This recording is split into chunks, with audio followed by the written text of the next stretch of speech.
aujourd'hui, nous n'aurons pas à remonter beaucoup le temps puisque nous nous contenterons de nous trouver à la fin du XVe siècle, vers 1493-1494, car comme pour la plupart de ces grands mystiques que nous rencontrons au fil des semaines au cours de cette émission, nous ne connaissons pas la date exacte de la naissance de Paracelse. De Paracelse qui porte tout d'abord le nom nettement plus compliqué de Théophraste Bombastus von Oppenheim ou Hohenheim, suivant les transcriptions. Alors on sait qu'il est né vers 1493-1494, on ne connaît pas la date exacte et on sait qu'il était fils d'un médecin souabe, donc déjà une famille de médecin souabe qui appartenait à la famille des Bombastus von Oppenheim, famille originaire de la région de Stuttgart, et également la femme de ce médecin était une habitante de l'évêché. On sait aussi donc qu'il reçoit à son baptême le prénom principal, assez inhabituel et assez peu courant, surtout de nos jours, de Théophraste, et que le choix de son prénom, qui évoque beaucoup de personnages, mais entre autres Théophraste d'Érésos, qui était un élève d'Aristote et un botaniste qui vécut au 3e, 4e siècle avant notre ère, on pense que cela reflète les préoccupations scientifico-humanistes du père qui souhaitait donner à son fils, ne serait-ce que par son prénom, de la culture. Et ce nom de Paracelse, que devait prendre plus tard le jeune Théophraste, représente une latinisation, en fait, dont la signification n'est pas évidente et on n'a pas réussi à la trouver exactement. Sans doute, il choisit ce nom au moment de son séjour à l'université de Bâle, un peu plus tard, ou même encore quelques années plus tard. Et ce choix s'inscrit sans doute dans le contexte du titre des livres qu'il choisissait, puisque certains livres portaient pour nom le Paramirum, le Paragranum, ou alors il y a peut-être un lien avec les paradoxa de l'homme que l'on appelait Sébastien Franck, et qui était un auteur connu à ce moment. Enfin, on ne sait pas exactement d'où vient ce nom Paracelse. Ce qu'on sait, c'est qu'il le prend alors qu'il est étudiant, sans doute, à l'université de Bâle.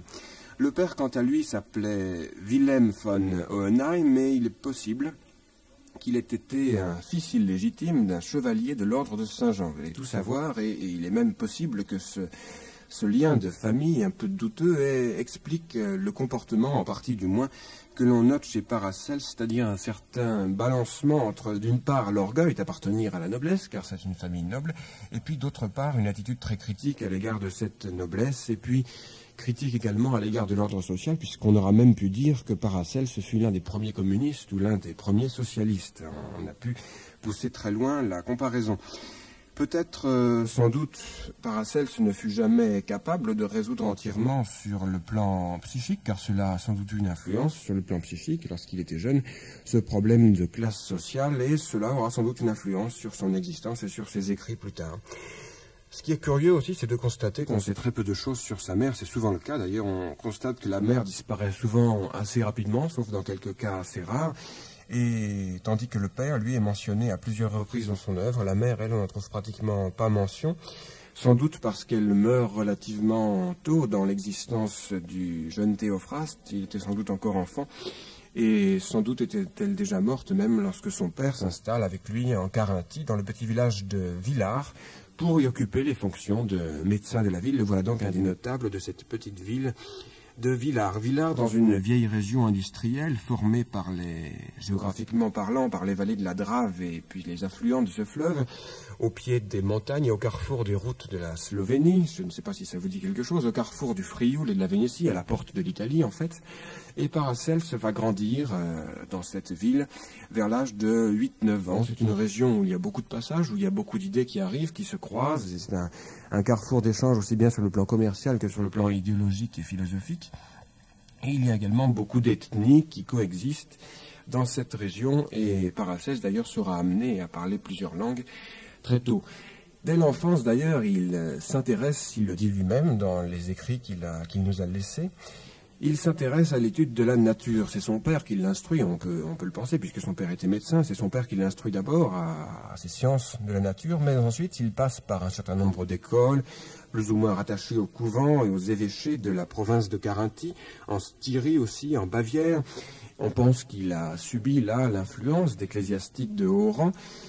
notamment d'ecclésiastiques avec des tendances réformistes, puisque nous sommes à une époque où va bientôt surgir les réformes religieuses, et c'est très important pour ce 15e, 16e siècle. Et puis aussi, il cite avec reconnaissance, d'ailleurs, comme ayant été ses maîtres, en dehors de son père, bien sûr, beaucoup d'hommes, parmi lesquels des évêques et des abbés.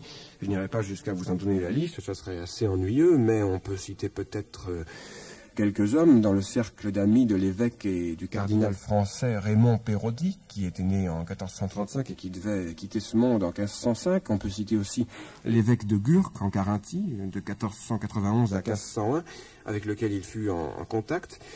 Et puis d'autres personnages aussi, plus ou moins en rapport avec les milieux de l'empereur et du pape, notamment un des évêques qui fut légat en Allemagne, et bref, des personnages importants avec lesquels Paracelse est en contact assez jeune. Également Nicolas Caps, qui était l'évêque titulaire d'Hippo, ainsi que l'abbé Trithemius de Sponheim. On sait aussi que Paracelse entreprend des études dans plusieurs universités assez jeunes. On ne sait pas exactement lesquelles, tout cela est assez flou. On peut penser cependant, car Paracelse devait en fait traverser toute l'Italie, du sud au nord et du nord au sud, que l'université de Ferrare, qui était très célèbre, qui était un véritable pôle d'attraction culturelle à ce moment, devait avoir une grande importance dans sa formation, ainsi que celle de Bologne, qui avait une grande importance sur le plan de la médecine notamment. Et c'est d'ailleurs sans doute, on ne peut pas en être tout à fait sûr, à Ferrare qu'il acquiert son titre de docteur en médecine. Du moins, c'est ce que l'on peut supposer lorsque l'on lit les écrits de Paracelse. Et cela se passe sans doute entre 1510 et 1520, cela laisse de la marge, et sans doute également au moment où Luther amorce l'évolution religieuse qui devait le conduire, en 1517, à afficher les fameuses 95 thèses qui marquent le début de la réforme dont je vous parlais tout à l'heure. Et puis ensuite va commencer pour Paracelse une période de continu de voyage à travers l'Europe, et on peut penser d'ailleurs à quelque chose d'assez curieux, Jacob Böhm, qui subira l'influence de Paracelse plus tard, mais qui la subira de façon tout à fait nette, et qui lui aussi voyagera beaucoup. On peut penser aussi à quelqu'un comme Robert Fludd, le rosicrucien Robert Fludd, qui devait également devenir médecin, et qui voyagea également beaucoup à travers l'Europe. On a l'impression que tous ces hommes acquièrent leur formation dans les universités autour de leur ville natale, bien sûr, mais aussi en voyageant à travers l'Europe, comme si ce voyage leur apportait quelque chose de particulier, et sans doute que c'était le cas, puisqu'ils étaient là en contact avec les milieux culturels de toutes les capitales étrangères, Paris par exemple, ou bien d'autres villes en Italie, en Allemagne, aux Pays-Bas, même en Angleterre, même puisqu'ils devaient aller en Angleterre. Et on peut penser que c'est au cours de ces voyages que ces hommes furent en contact avec les diverses sociétés secrètes qui existaient à ce moment, notamment avec la fraternité des frères de la Rose-Croix, mais aussi avec les milieux alchimistes. Et ces voyages à travers l'Europe de Paracelse, revenons à Paracelse, sont très importants sans doute pour comprendre la formation de celui-ci.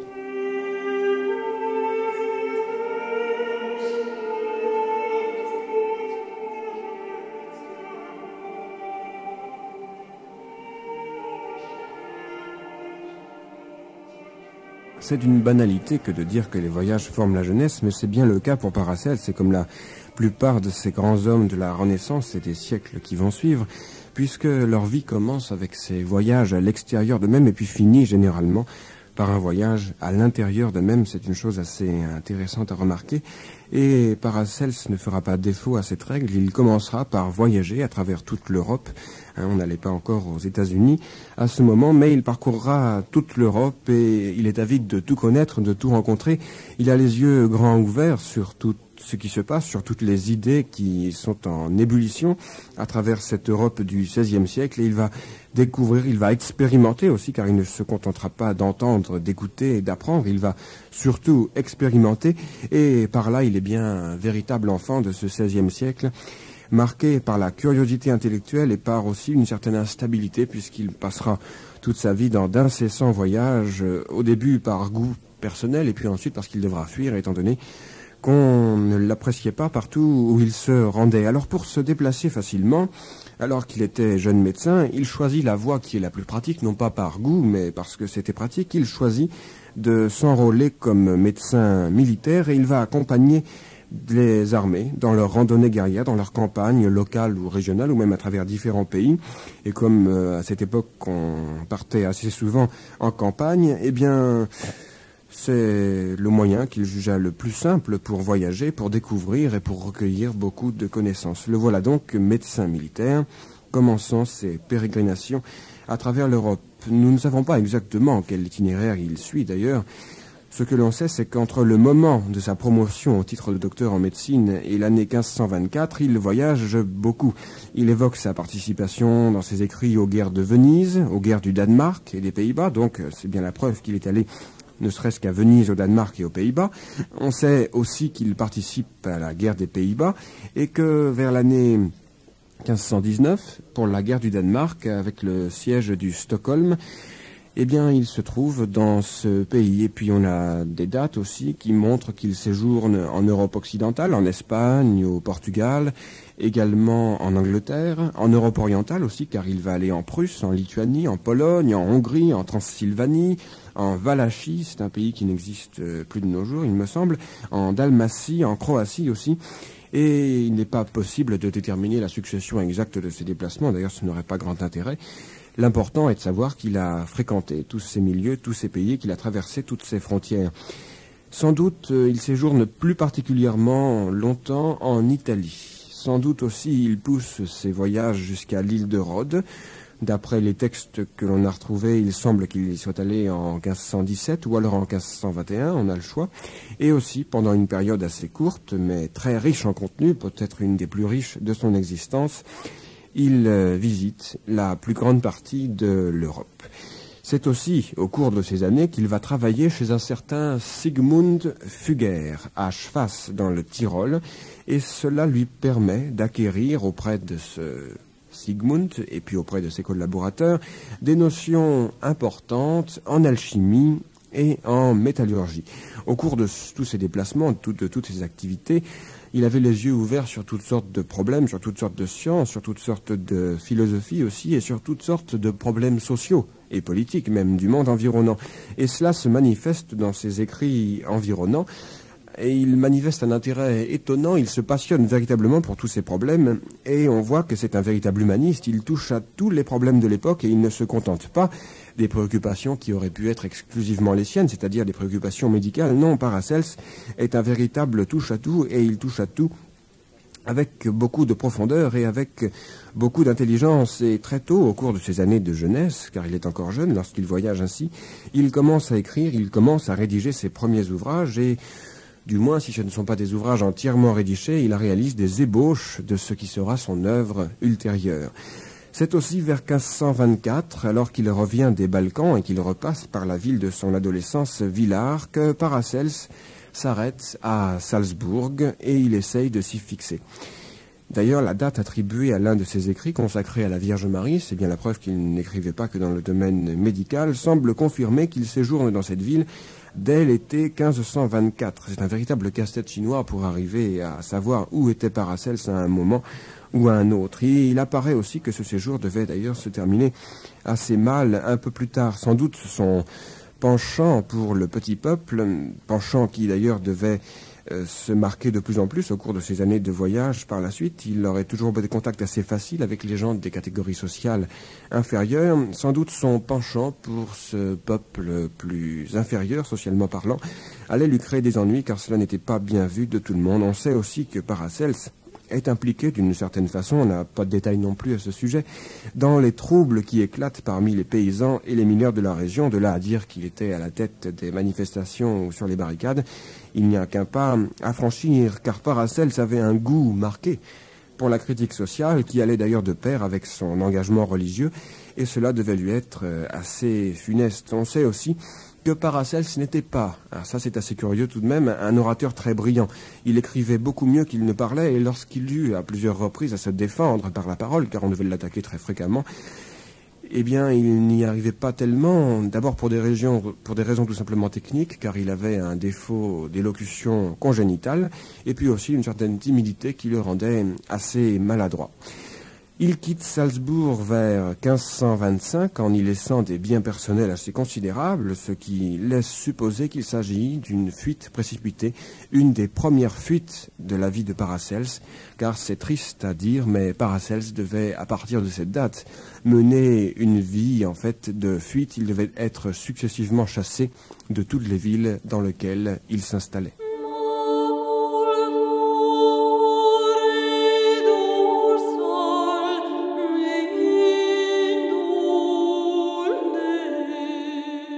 Nous voilà donc dans les années 1526-1527, Paracelse a quitté Salzbourg, ville qu'il aimait beaucoup et dans laquelle il devait retourner d'ailleurs vers la fin de sa vie, qu'il considérait comme un lieu de résidence et de travail assez privilégié.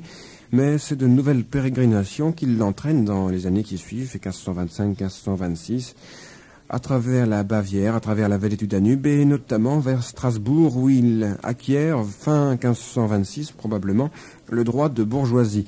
En effet, dans la ville impériale alsacienne qu'était Strasbourg, règne à l'époque un esprit beaucoup plus libéral et beaucoup plus éclairé qu'ailleurs, qui fait que, bien sûr, elle attire comme un lieu de refuge, tout naturellement, beaucoup de réfugiés politiques et idéologiques, et puis d'autres marginaux également. C'est un milieu assez riche, en fait, que cette ville de Strasbourg, et il n'est pas surprenant que Paracelse s'y rende aussi, puisque beaucoup d'hommes, ayant une attitude d'esprit qui s'apparentait à la sienne, cherchant autre chose que ce qu'on en enseignait officiellement, y avaient trouvé refuge eux aussi. Cependant, Paracelse n'y reste pas longtemps, puisque dès 1527, au mois de mars précisément, pour une fois qu'on a une date précise, on va tout de même la donner, on le retrouve à Bâle. C'est en effet dans cette vieille métropole commerciale et culturelle de la Haute-Vallée du Rhin que va débuter ce que l'on peut appeler la tragédie de la vie de Paracelse. Il est appelé à Bâle pour y exercer à la fois les fonctions de médecin de la ville, le voilà donc lui aussi comme son père notable de la ville, et de professeur en médecine à l'université. Et les hommes influents de la ville, de tendance réformiste, étaient favorables à cette double nomination. L'un d'entre eux, qui était éditeur et qui s'appelait Froben, ami des humanistes, était d'ailleurs à l'époque son patient et on peut penser qu'il jouait un rôle important dans la protection qu'il eut à l'égard de Paracelse.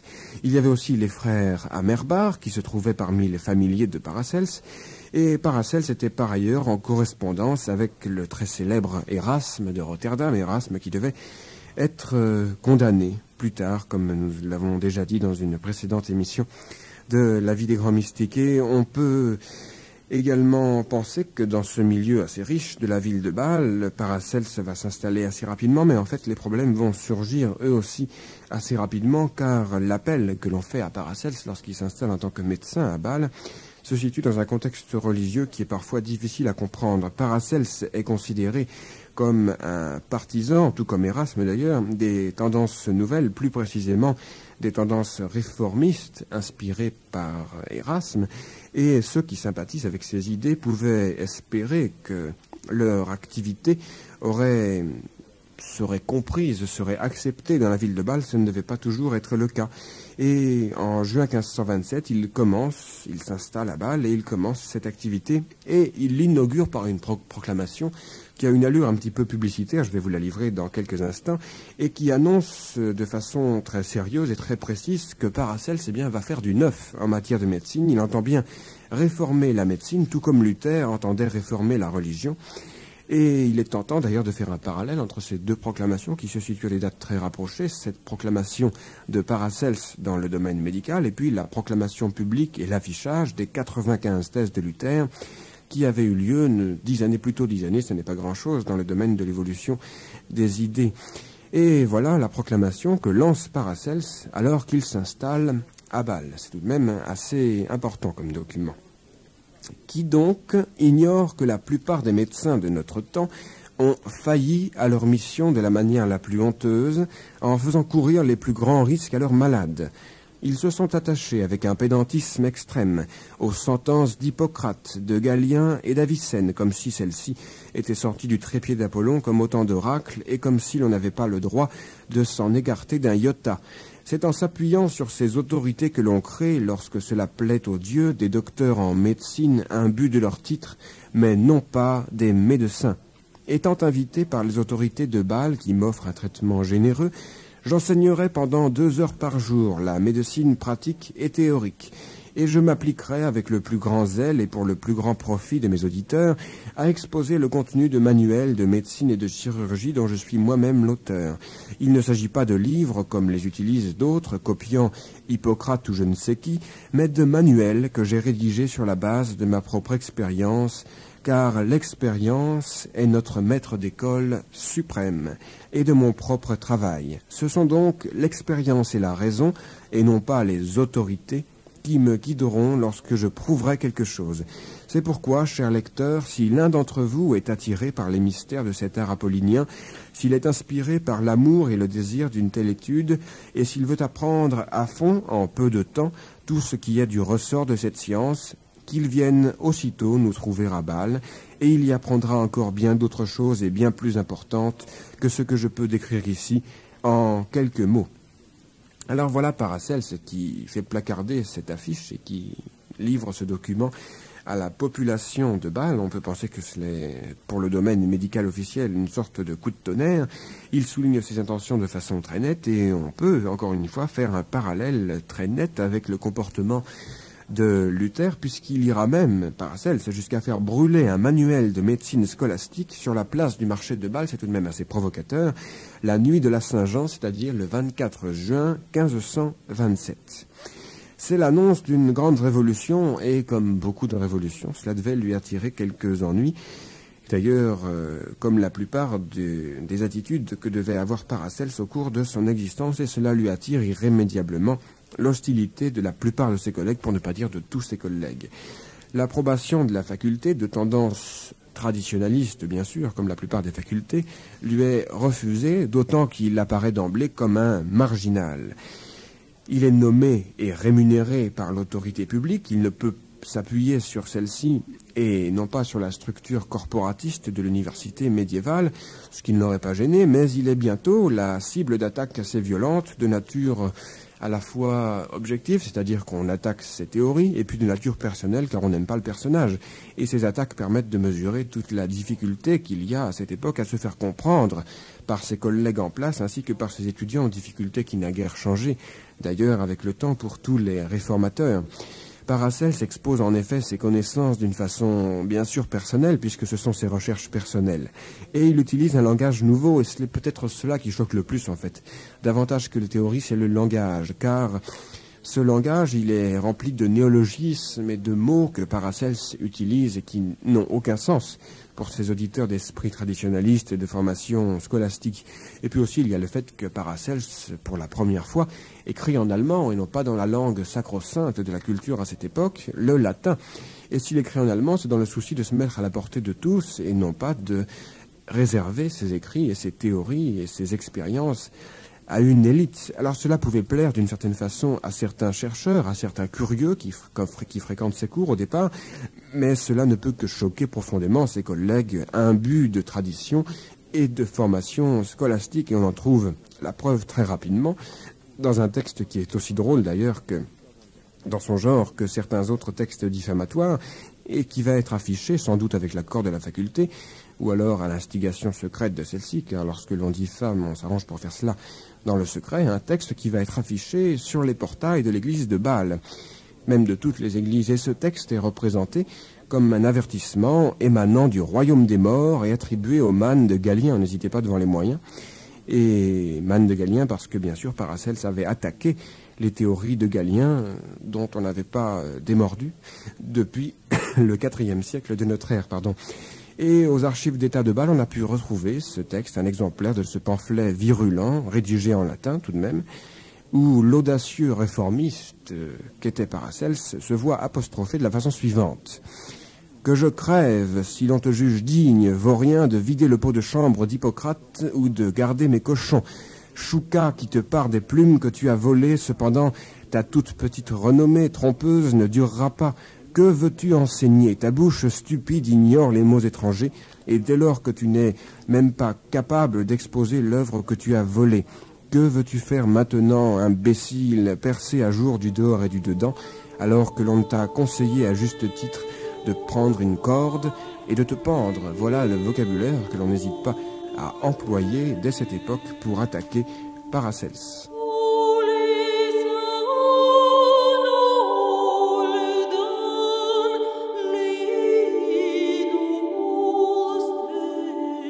Alors voilà donc Paracelse se confronter à ce problème qui a toujours été celui des grands hommes qui ont apporté quelque chose de nouveau à la civilisation des hommes. Il apprend, à ses dépens, que l'université et les milieux officiels de la culture et de la médecine n'accordent sa place au génie qu'à condition qu'il accepte de s'insérer dans un certain schéma bien marqué de comportement personnel et scientifique. Et bien évidemment, un génie qui accepte de se ranger ainsi dans un tiroir de comportement n'est plus un génie. Et Paracelse, n'étant pas l'homme de la tranquillité et des démarches officielles, eh bien, va être obligé de quitter Bâle. Il était d'ailleurs menacé d'emprisonnement et de troubles assez sérieux. Et à la suite d'attaques assez grossières contre les autorités, il va quitter précipitamment la ville de Bâle et une période de sa vie se termine ainsi. Période de sa vie qui devait, sans aucun doute, laisser une blessure psychique assez profonde dans le subconscient de Paracelse, et période importante aussi parce que il faut bien comprendre qu'il était encore jeune et qu'il avait essayé pour la première fois d'apporter le fruit de son expérience, de ses réflexions, de ses méditations aux hommes de son temps, et il constate avec beaucoup d'amertume bien qu'il a échoué et que les hommes de son temps ne sont pas prêts à recevoir ses théories et ses lumières. Cela ne le rend pas orgueilleux ni fier, mais évidemment, cela le rend assez triste et mélancolique, assez amer, il faut employer le mot. Et bien sûr, cela aura une influence sur toute son œuvre dans les années qui allaient suivre, et c'est une leçon qui devait le marquer. Paracelse a du mal à trouver sa voie ensuite, car d'une certaine façon, son évolution a été troublée.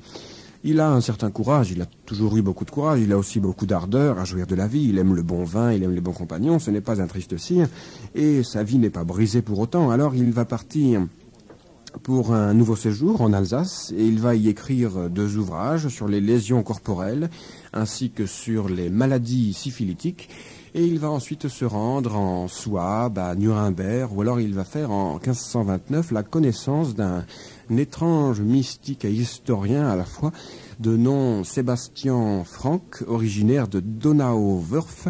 Et pendant ce séjour à Nuremberg, ça va être de nouvelles influences qui vont marquer Paracelse, et séjour qui va être marqué donc par la rédaction et la publication de nouveaux écrits sur les maladies syphilitiques. C'est un problème qui devait le préoccuper beaucoup tout au long de son existence, et d'ailleurs il devait faire de nombreux apports à ce problème dans le domaine de la médecine, apports dont devaient profiter les générations suivantes.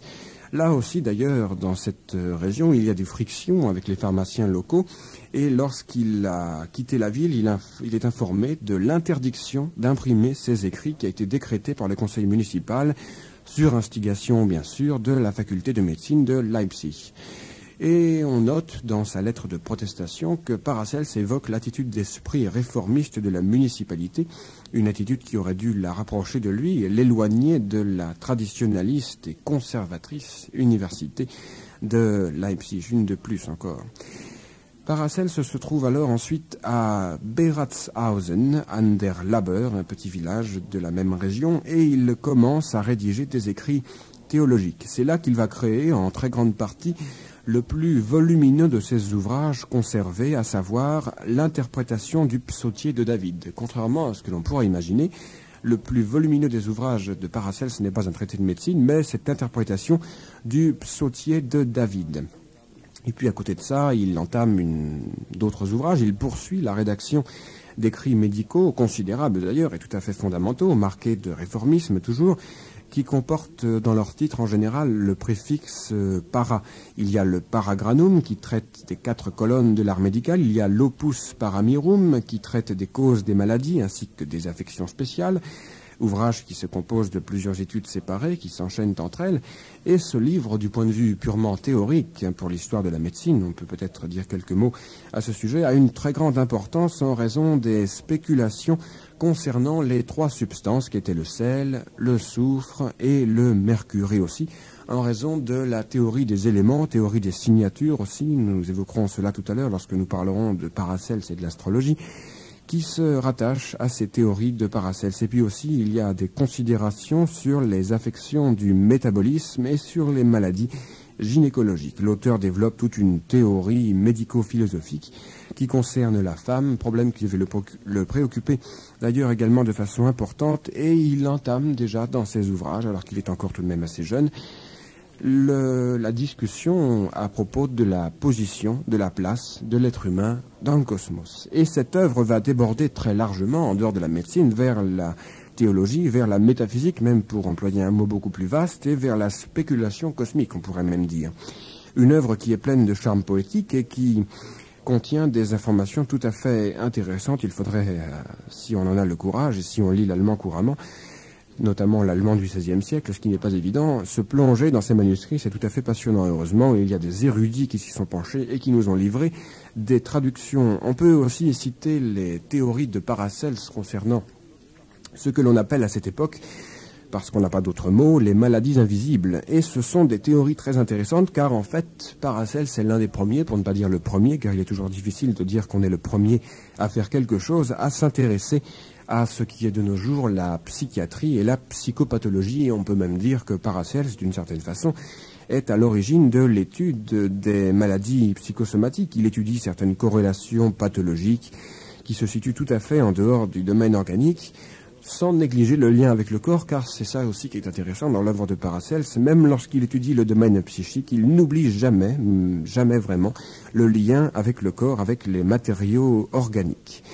Toute cette œuvre littéraire est pénétrée également de considérations religieuses, et son achèvement se situe à Saint-Gall, où Paracelse, c'est encore un de ses voyages, va venir s'établir vers 1531. Après quelques nouvelles pérégrinations, il passait son temps à voyager à travers le sud de l'Allemagne. On peut espérer qu'auprès du bourgmestre de Saint-Gall, Joachim von Watt, qui était un réformateur suisse notoire, et également le médecin de la ville, Paracelse trouverait refuge et secours. Sans doute d'ailleurs avait-il déjà connu cet homme à Villars, mais quoi qu'il en soit, il va reprendre dans cette ville son activité littéraire et médicale, mais là aussi, à croire que Paracelse ne pouvait pas supporter de s'établir à un endroit plus longtemps qu'une année, il ne peut pas y rester longtemps, et dès 1532 vont commencer de nouveaux voyages.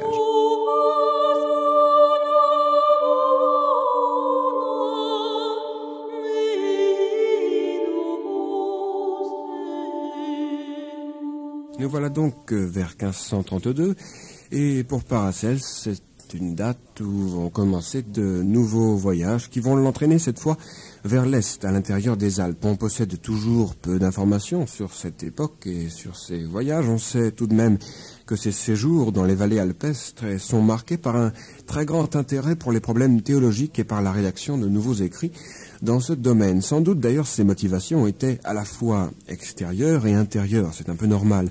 Et peut-être lui arrive-t-il de rencontrer alors des êtres particulièrement ouverts et intéressés à ses recherches et à ses spéculations théologiques qui vont l'écouter, et on peut penser qu'à ce moment peut-être un noyau d'individus regroupés autour de lui allait en quelque sorte le considérer comme un prédicateur ou un réformateur spirituel, le considérant comme un religieux en quelque sorte. Et d'ailleurs à ce moment, il va s'intituler professeur ou docteur de l'écriture sainte, soulignant sa compétence dans le domaine de l'enseignement religieux. D'ailleurs, toujours à ce moment, il était toujours à la recherche de la véritable Église du Christ, car il n'avait pas encore trouvé satisfaction dans ce domaine. Il va se rendre alors plus à l'est, et il va arriver, partant de l'Appenzell, dans la région industrielle de la vallée de l'Inn. Et il va se trouver là confronté à des problèmes religieux et sociaux qui troublent alors profondément cette région. Car à côté des adeptes de la religion réformée, il y a aussi les anabaptistes qui attirent de nombreux partisans acharnés en dépit des persécutions qu'ils subissent. Et puis il y a aussi les questions relatives à l'hygiène sociale et aux maladies professionnelles. Et il est d'ailleurs intéressant de voir que Paracelse s'est amené à écrire un très important ouvrage sur les maladies des mineurs. Donc Paracelse devient en quelque sorte un médecin de la médecine du travail, déjà au XVIe siècle. Il se plonge ainsi à nouveau dans le domaine médical. Au cours d'un séjour à Innsbruck, ensuite, il est assez mal reçu. Sa manière de se présenter n'était pas celle que l'on attendait dans cette ville de la part d'un docteur en médecine, sans doute. Et en 1534, il séjourne à Sterzing, autre ville du Tyrol, où il soigne là des pestiférés. On peut souligner à ce moment d'ailleurs que Paracelse, là où beaucoup de médecins n'ont pas de succès, dans le soin de maladies comme la peste ou le cancer qui existaient déjà, eh bien Paracelse obtient des succès assez importants. Il arrive à plusieurs reprises à soigner des cancers là où ses confrères de la médecine officielle, dite officielle, ne parviennent pas à soigner. Il se heurte aussi à une certaine hostilité, notamment de la part des gens d'église, et il semble tout de même, de temps en temps, cela arrive, avoir été bien reçu à Méran, qui est une petite ville du Tyrol méridional. Et en 1535, il se rend à Saint-Moritz, non pas pour skier, mais pour toujours poursuivre ses recherches médicales, et puis aussi à Pfeffers, qui porte un autre nom maintenant, je crois que c'est le nom de Ragaz, et il est consulté là-bas par l'abbé Russinger. Et puis il poursuit sa route toujours, inlassablement, il passe par l'Allgäu en direction d'Ulm et d'Augsbourg, et c'est dans cette dernière ville qu'est achevée en 1536 l'impression d'un ouvrage qui est sa grande chirurgie, l'un des rares ouvrages qu'il réussit à publier de son vivant. Là, il trouve un authentique ami en la personne du docteur Tal Auer, qui est le médecin de la ville et qui est proche du groupe réformateur de la tendance de Schwenkfeld. Et Paracelse ne s'attarde pas non plus à Augsbourg. On ne sait pas toujours pourquoi il quitte une ville. Ce qui est sûr, c'est qu'il les quitte et qu'il ne reste pas longtemps à chacun des lieux où il s'installe. Et avant la fin de l'année 1536, il se rend à Munich, et de là, en 1537, à Efferding, en Haute-Autriche, et puis ensuite à Kromau, en Moravie, où il a été appelé par le maréchal de Bohême, Johann von Leibniz. Et ce haut dignitaire de la couronne de Bohême, qui avait fait venir Paracelse en premier lieu pour une consultation médicale, se trouve être le protecteur de nombreux sectateurs protestants persécutés qui avaient trouvé refuge auprès de lui. Un homme intéressant qui protégeait ce que l'on appelle à ce moment les hérésies religieuses. Et les relations entre ces deux hommes furent davantage que celles d'un médecin avec un malade. Sans doute il y eut une réelle communauté d'idées en matière de religion, car cet homme était profondément tolérant en matière religieuse et il n'hésitait pas à protéger les minorités. D'ailleurs, connaissant l'attitude de Paracelse à ce sujet, on peut penser qu'ils devinrent amis assez rapidement. Et au cours de ce séjour en Moravie, il se remet à son travail de rédaction consacré à des questions théologiques, et il revient ainsi à une problématique qui ne cesse jamais de le préoccuper. C'est aussi à ce moment qu'il écrit la plus grande partie de sa grande œuvre systématique et spéculative, pénétrée d'un grand nombre d'idées religieuses et métaphysiques, et qui est malheureusement restée à l'état de fragment et qui porte pour titre toute la Philosophia Sagax du macrocosme et du microcosme, ou Astronomia Magna. C'est sans doute aussi à ce moment qu'il rassemble certaines parties des ouvrages qui devaient porter le titre général des Écrits de Carinthie. De Moravie, il va se rendre à Vienne, et selon certains biographes, il y est reçu en audience à plusieurs reprises par le roi Ferdinand.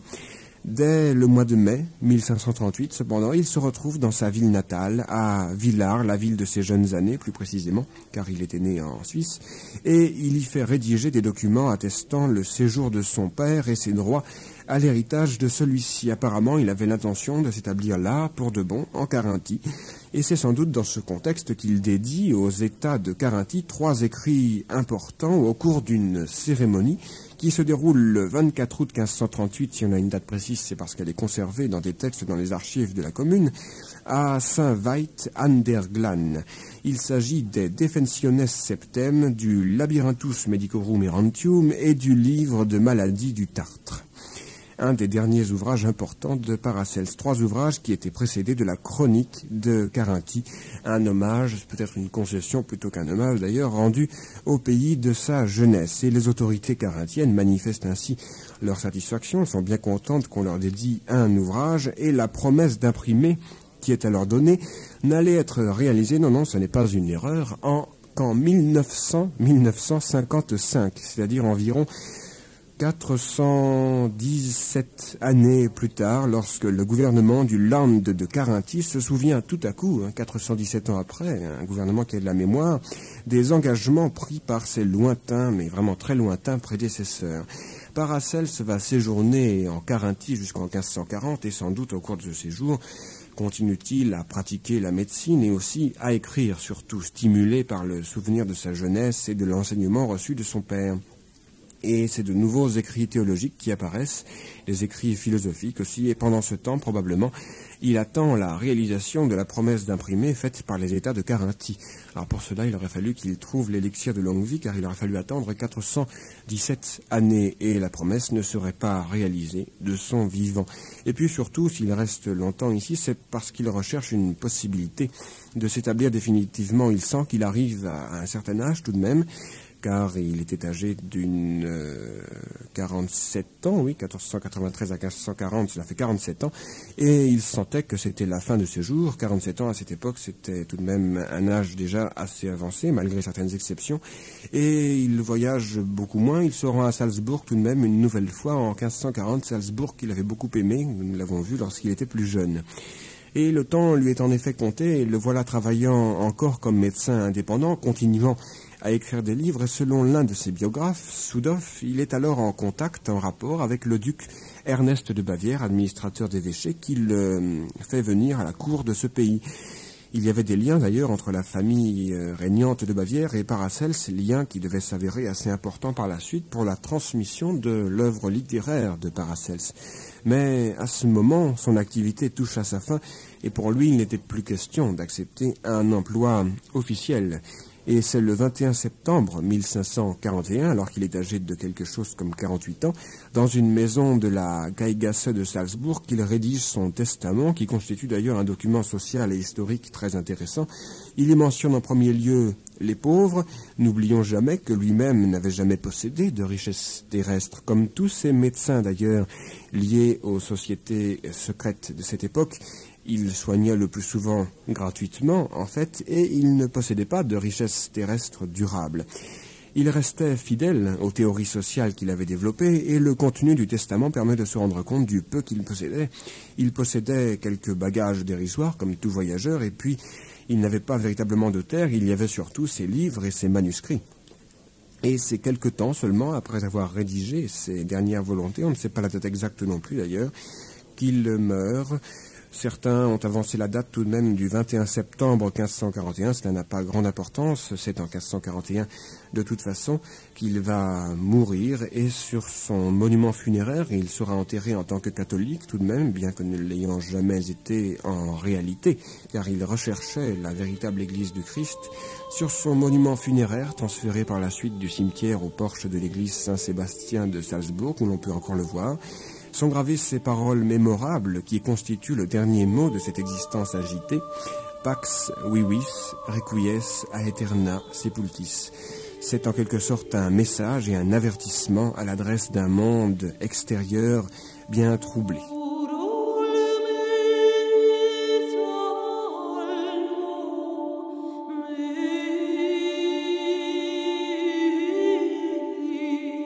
Paracelse, donc, après avoir évoqué sa vie avec le peu d'informations que l'on possède, en fait, il faut être très humble lorsque l'on aborde la vie d'un personnage comme celui-là, à une époque comme celle-là. L'essentiel, en fait, de la vie de Paracelse, bien plus que les événements qui ont marqué celle-ci, bien qu'ils soient intéressants, c'est son œuvre. Et pour comprendre tout ce que cette œuvre a de tout à fait prodigieux, car c'est véritablement prodigieux, il faut essayer, bien que ce soit très difficile, surtout pour des esprits comme les nôtres, qui n'ont pas toujours la même ampleur que celle de Paracelse, essayer de la saisir dans son ensemble, et essayer de comprendre aussi que ce n'est pas une œuvre purement intellectuelle, qu'il y a à la fois des notions de cœur et d'esprit qui se mêlent dans cette œuvre. Il y a eu beaucoup de recherches faites à propos de son œuvre, beaucoup de traductions, beaucoup de commentaires. Tous ces écrits ont été, du moins la grande majorité, ont été commentés, ont été traduits, ont été publiés. Et on a écrit beaucoup de choses à propos de Paracelse, et bien entendu, comme beaucoup de grands hommes de cette époque, on a écrit beaucoup de bêtises à leur sujet, et beaucoup de choses tout à fait erronées, qui sont le fruit aussi bien de la méchanceté que du fanatisme étroit et borné. Notamment, certains médecins, même du XXe siècle ou du XIXe siècle, ont écrit des choses tout à fait aberrantes à propos de Paracelse. Ce qui est certain, c'est que Paracelse, ça c'est la première chose à comprendre peut-être pour aborder son œuvre, est un humaniste qui s'intéresse aussi bien à la médecine qu'à la philosophie, qu'à la religion, qu'aux arts, qu'aux sciences techniques, et également qui s'intéresse aux sciences sociales, qui s'intéresse aux troubles sociaux et aux réformes sociales de son époque, et puis surtout, Paracels, bien que certains aient pu en douter, est un mystique au véritable sens du terme, c'est-à-dire que c'est un adepte des choses dites cachées ou que l'on considère comme cachées, et en fait il a passé son existence à essayer de dévoiler ces choses cachées et de montrer que l'on pouvait pratiquer la médecine, puisque c'est tout de même en médecine qu'il devait faire les principaux apports, que l'on pouvait utiliser le monde invisible au profit du monde visible. Paracels, qui a eu une vie très agitée et qui a été considéré comme l'un des plus grands hommes de l'histoire de l'humanité, sans doute à juste titre, qui a été très contesté, qui a été vénéré par certains, diffamé par d'autres. L'essentiel est qu'il a eu une influence très grande par la suite, par exemple chez un homme comme Jacob Böhme, pour ne citer que lui, également chez Valentin Weigel et puis chez d'autres, et un homme qui a été redécouvert assez récemment. En fait, on peut penser notamment aux critiques qui ont été faites par Karl Sudhoff, et cette œuvre de Paracels a été interprétée assez récemment par des médecins, par des historiens des sciences, par des philosophes, par des germanistes, par des théologiens, et l'image que nous avons de lui, qui était un peu faussée dans les siècles précédents par le fanatisme étroit, est devenue beaucoup plus nette sur le plan scientifique, bien que n'étant pas encore tout à fait claire. Le principal apport de Paracels aux sciences médicales et aux sciences dans leur ensemble est qu'il fonde comme base l'expérience. C'est-à-dire que d'un côté, il y a ce côté un peu magique et occulte de l'œuvre de Paracels, mais il y a surtout ce côté science empirique et fondement d'une médecine rigoureusement scientifique qu'il prône. Et il est faux de dire que Paracels est un charlatan douteux, auteur de théories vaseuses dans le domaine médical. Non, pas du tout. Paracels a toujours prôné l'expérience et la vérification scientifique, et il en a donné l'exemple. C'est son principal apport à cette médecine qui est nouvelle. Et puis il y a aussi un autre apport, c'est qu'il se met au niveau, à la possibilité intellectuelle de chacun, puisqu'il va introduire pour ses théories médicales la langue vulgaire, qui pour lui était l'allemand, puisqu'il était suisse, dans le langage professionnel de la médecine. Et ça, c'était très nouveau, puisque jusqu'à maintenant, on écrivait en latin, et que ce ne serait que 2 siècles plus tard que cet usage de l'allemand serait généralisé. De manière plus générale, on note aussi que Paracels s'est efforcé, dans un certain nombre d'écrits polémiques ainsi que dans des appels lancés aux responsables politiques, d'agir en faveur d'une réforme de l'enseignement universitaire et de l'instruction publique. Il se rend compte d'ailleurs assez rapidement du ridicule, non pas du ridicule peut-être, mais de l'inutilité, de la vanité de ses efforts sur ce plan, car il voit bien que les temps ne sont pas prêts.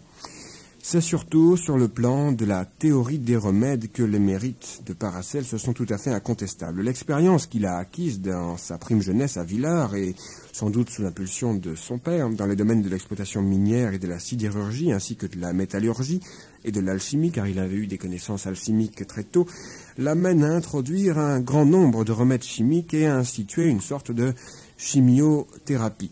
Et à la suite de réflexions très approfondies concernant le métabolisme du corps humain et toutes ses corrélations, car c'est un domaine très complexe, il est conduit à donner aux substances chimiques une place importante dans les phénomènes corporels. Et il n'exclut pas d'ailleurs l'utilisation de remèdes autres que chimiques, et particulièrement de remèdes d'origine végétale ou animale. Mais l'importance qu'il donne à la chimie allait entraîner un recul des théories antérieures fondées sur les 4 humeurs cardinales, les fameuses théories de Galien qui étaient très nettement dépassées à ce moment, théories basées sur le sang, la glaire, la bile jaune et la bile noire, qui étaient jusqu'alors considérées comme le sacro-saint de la médecine et que Paracels allait renverser joyeusement.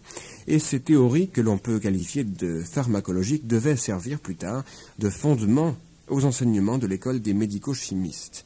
Et puis, comme d'autres penseurs de son temps, Paracels s'intéresse de très près, et donne une importance tout à fait particulière, aux corrélations qui peuvent exister entre l'homme, la terre, les astres et les métaux et les substances chimiques en général, et il va faire prévaloir ainsi des conceptions qui font intervenir des idées cosmologiques cherchant à donner sa véritable place à l'homme dans l'univers, et il y réussira pleinement puisqu'il aura des résultats sur le plan médical assez intéressant. Ces considérations cosmologiques, astronomiques et astrologiques à la fois, puisqu'à cette époque on ne faisait pas de séparation entre ces deux sciences, entre ces deux disciplines, et nous avons bien tort d'en faire une de nos jours, ces considérations apparaissent très nettement dans l'œuvre de Paracels. Et aussi, un autre point important, nous allons peut-être aborder successivement tous ces points importants de l'œuvre de Paracels, sans trop entrer dans le détail malheureusement, il y a ces contributions tout à fait capitales à la connaissance de la nature des affections gynécologiques et des maladies psychiques. Et Paracels écrira de façon tout à fait importante à propos de la physiologie féminine, notamment. C'est un problème qui préoccupa longtemps Paracels, et il écrivit beaucoup, il fit beaucoup pour la médecine et pour la médecine appliquée au corps féminin particulièrement. Il y a un autre domaine dans lequel Paracels mène des recherches assez nombreuses, c'est celui des affections du métabolisme, et particulièrement ce qu'il appelle les maladies du Tartre, maladies qui le préoccupent jusqu'à la fin de sa vie, puisque dans son grand traité dont nous avons parlé tout à l'heure, son grand traité des écrits de Carinthie, publié en 1537-1538, il se consacre essentiellement, ou de façon très importante du moins, à ce problème. Et puis il y a aussi, c'est cela l'essentiel, et c'est à ce propos que l'on parle le plus souvent lorsque l'on parle de Paracels, il y a dans son œuvre une vision nouvelle de l'homme dans l'univers. Il n'est pas surprenant de constater que le médecin, au regard pénétrant, car Paracels avait un regard plus qu'extérieur, en fait Paracels était un voyant et en fait préconisait même ce don de voyance, de voir à travers le visible.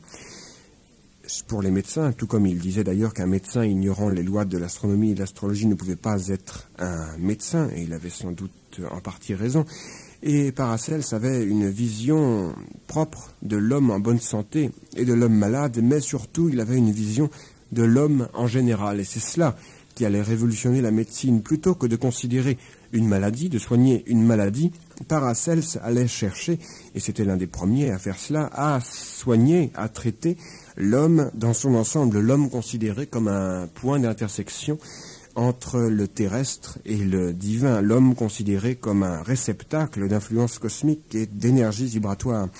Et à partir de sa perception des corrélations cosmiques et des influences spirituelles agissant sur l'homme, Paracels va réinterpréter de nombreuses autres sciences occultes et magiques, et c'est sur la base de cette réinterprétation qu'il va tenter, dans son Astronomia Magna, une nouvelle explication cosmique de l'homme, l'homme étant, selon lui, un être composite fait d'éléments à la fois matériels et spirituels, tirant leur origine en partie du monde sidéral, du monde des étoiles, l'homme étant en quelque sorte apparenté à ces étoiles, faisant partie du monde céleste de Dieu, mais faisant partie également de la matière terrestre.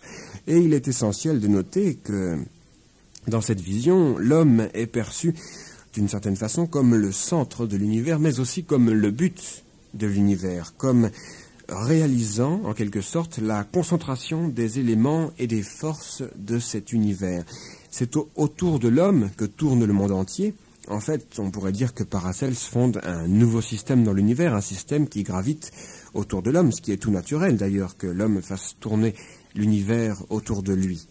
Et c'est à partir de l'homme que l'univers va prendre un sens, ce qui est tout à fait logique. On se demande pourquoi on n'y avait pas pensé avant. D'ailleurs, on y avait pensé, mais on ne l'avait pas exprimé de la même façon. Et c'est ainsi que Dieu va représenter le début et la fin, le principe suprême de cet univers. Paracels va intégrer ces idées à ces théories médicales, théorie que l'on peut juger anthropocentrique, car il voit l'homme comme étant à la fois le centre de l'existence extra-divine et comme le centre de la problématique du monde. C'est un langage un petit peu abstrait peut-être, mais qui est tout de même assez facile à comprendre, car pour Paracels, l'homme n'est pas non plus seulement un individu, c'est un être aussi doué de caractéristiques sociales. Et on l'a déjà évoqué lorsque nous avons parlé de la vie de Paracels.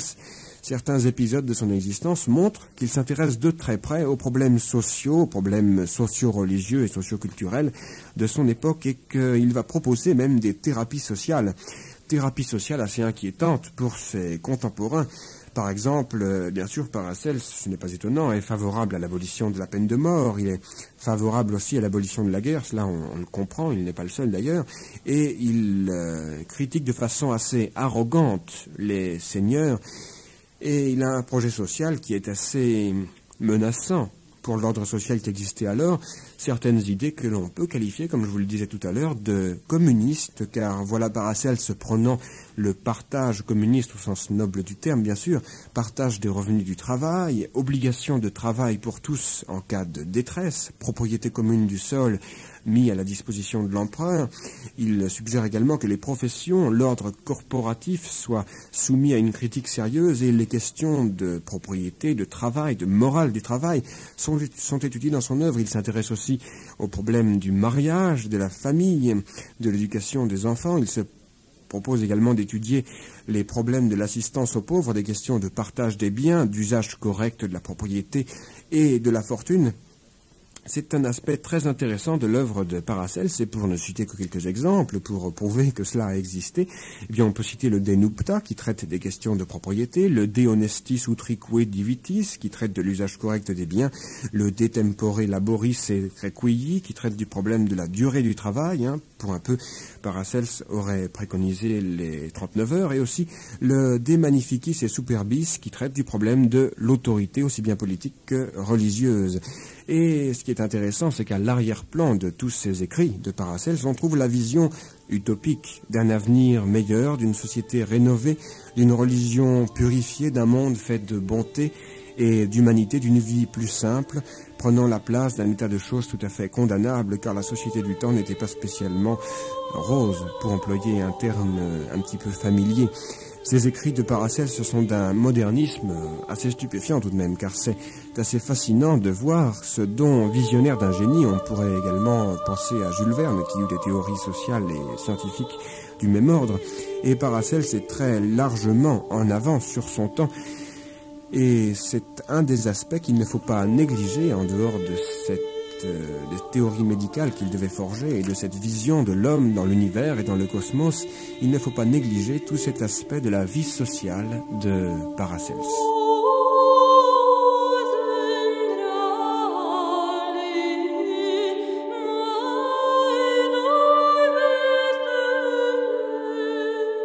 Pour Paracelse, l'homme est un abrégé de la création. Il a en lui le ciel, il a en lui la terre, et l'homme, qui est un microcosme, est le fils du macrocosme suivant sa première naissance. Et c'est pourquoi, selon la nature, l'homme est à l'image de ce macrocosme.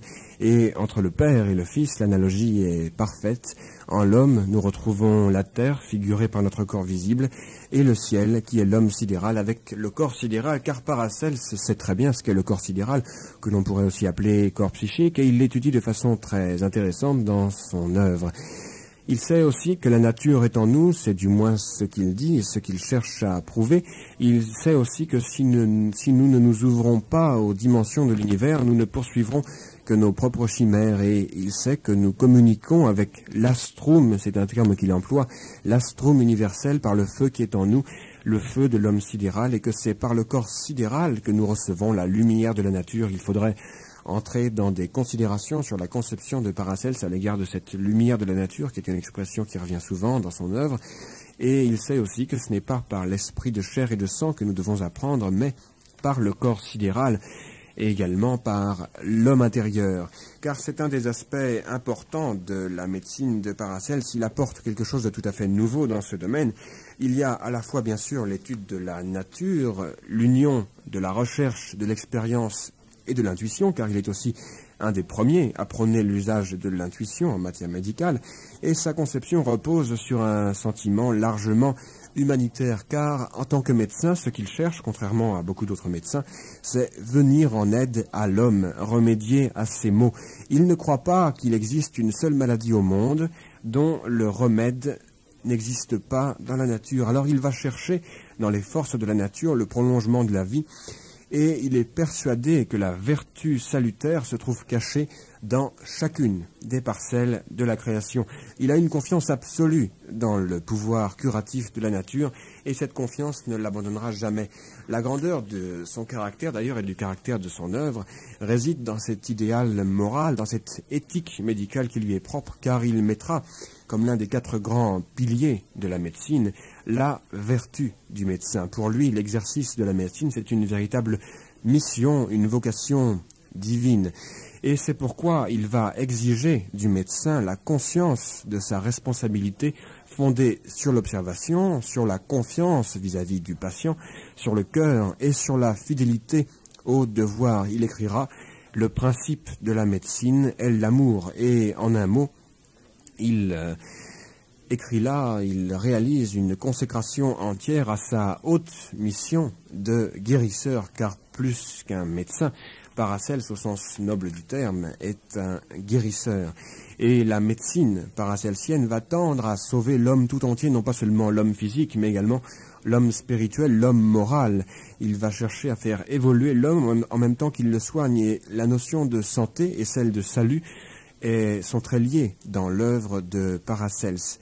À la base de sa médecine, c'est tout à fait naturel, il y a une profonde religiosité et non pas de la sentimentalité, et une connaissance tout à fait intime et très approfondie des forces psychiques humaines qui émanent du principe divin qui se trouve dans l'homme, comme le dit Paracelse.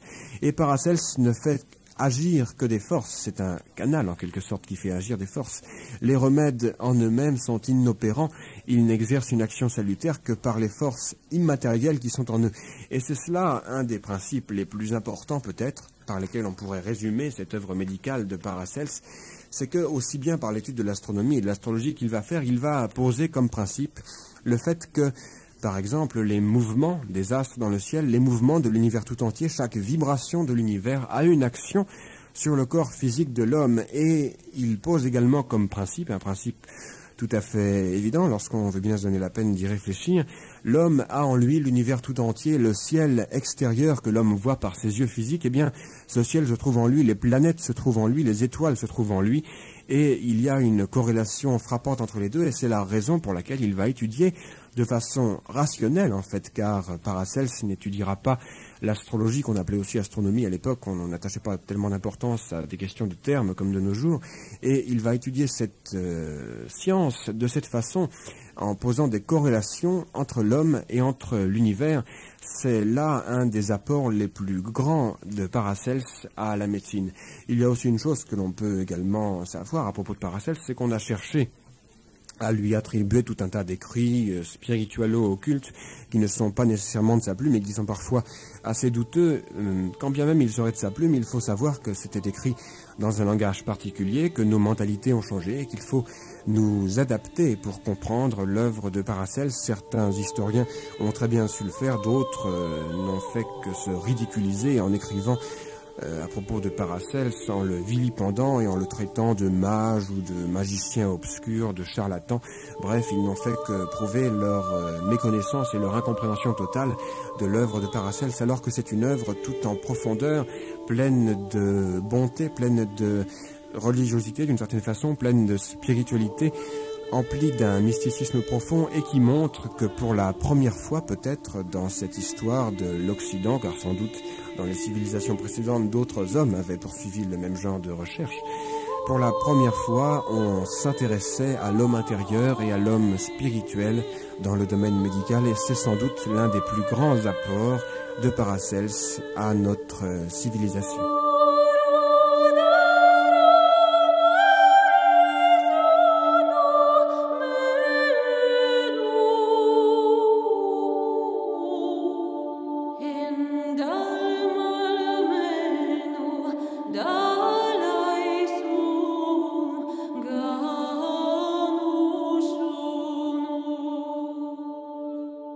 Et je m'aperçois avec une certaine angoisse qu'il va être difficile de conclure à propos d'un homme comme Théophraste von Bombastus von Oenam, plus connu sous le nom de Paracelse, car c'est un homme qui a apporté tant de choses à notre civilisation et aux sciences en général, à la spiritualité aussi, qu'il est bien difficile de conclure par une phrase qui sera toujours incomplète. On pourrait peut-être simplement dire que Paracelse a placé l'homme à l'intersection de l'univers et de la terre, et aussi qu'il y a de nos jours bien peu de disciplines qui ne se réclament de Paracelse, et si elles ne le font pas, c'est parce qu'elles ont le souci de ne pas montrer leurs sources. Et elles ont tort, car avoir comme source les écrits de Paracelse, eh bien, c'est plutôt un honneur, tant celui-ci a apporté à notre civilisation, et il est bien vrai de dire, c'est peut-être faible aussi, mais nous le dirons quand même que Paracelse fut l'un des plus grands hommes de la Renaissance et des siècles qui devaient suivre, et que Paracelse apporta tant de bouleversements d'une certaine façon, tant de révolutions dans le domaine de la médecine, mais aussi dans le domaine de la théologie, dans le domaine des sciences sociales, dans le domaine de l'histoire, même pourquoi pas dans le domaine des sciences en général. Science interprétée dans son sens le plus noble, celui qu'utilisait, je ne sais plus quel écrivain, j'ai un trou de mémoire pour dire que science sans conscience n'est que ruine de l'âme. Eh bien, je crois que c'était Rabelais. Eh bien, c'est ainsi que nous conclurons cette émission consacrée à Paracelse en souhaitant que vous souhaiterez ensuite approfondir davantage. Et pour cela, eh bien, je me contenterai de vous recommander un ouvrage paru chez Albin Michel, un ouvrage dans la collection Les Cahiers de l'Hermétisme consacré à Paracelse, qui comprend au début une brève biographie de Paracelse, et puis ensuite plusieurs chapitres qui portent différents titres et qui étudient l'œuvre de Paracelse. Paracelse et l'histoire de la philosophie, la vie et la personnalité de Paracelse, la lumière de la nature chez Paracelse, le problème du corps, de l'âme et de l'esprit chez Paracelse, ainsi que différents autres chapitres avec différents textes de Paracelse, un ouvrage très complet pour mieux comprendre qui était Paracelse et tout ce que nous lui devons.